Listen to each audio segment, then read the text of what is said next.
एगो गीत ऐसन जौन फिल्म रहे खेसारी लाल के, लेकिन उनमें गाना गौला रहन पवन सिंह। मेरा फेवरेट गाना रहा है वो एक जमाना। गाइस अभी अक्षरा सिंह और विनय बिहारी का एक स्टेज शो था और शायद उसका क्लिप आपने देखा होगा। उसका एक क्लिप वायरल हो रहा है जिसमें अक्षरा सिंह कह रही हैं कि हम पवन सिंह के बहुत ही बड़े फ़ैन हैं।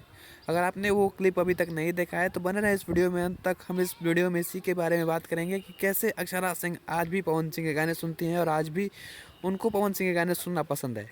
बात कर लेते हैं इस गाने के बारे में। तो भैया आज से लगभग 5-6 दिन पहले अक्षरा सिंह का एक स्टेज शो था और इस स्टेज शो में एक ऐसा गाना बजा दिया गया था जिसमें एक्टर जो थे वो खेसारी लाल यादव थे और जो सिंगर थे वो पवन सिंह थे। ये गाना एक रोमांटिक सॉन्ग है और इसको काफ़ी ज़्यादा प्यार मिलता है, जिस गाने का नाम है रूपवा सलोना ए धनिया।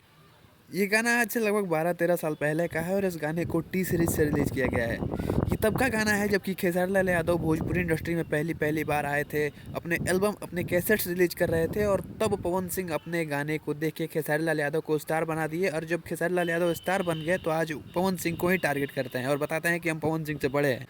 खैर गाना भले ही 12-13 साल पहले का हो बट लगता नहीं है कि ये गाना 12-13 साल पहले का है, क्योंकि आज भी इस गाने को रिस्पांस जो है वो उसी तरीके का मिलता है। आज भी इंस्टाग्राम पे गाना जो है वो ट्रेंड कर जाता है और आज भी इस पे रील्स बनाए जाते हैं। अक्सर जब पावर स्टार पवन सिंह और खेसारी लाल यादव के गाने का अक्षरा सिंह के स्टेज शो पे जिक्र किया जाता है या फिर बजाया जाता है तो वो भड़क जाती हैं, माइक फेंक के भाग जाती हैं, लेकिन पता नहीं इस बार इनको क्या हुआ कि वो तारीफ़ कर गई।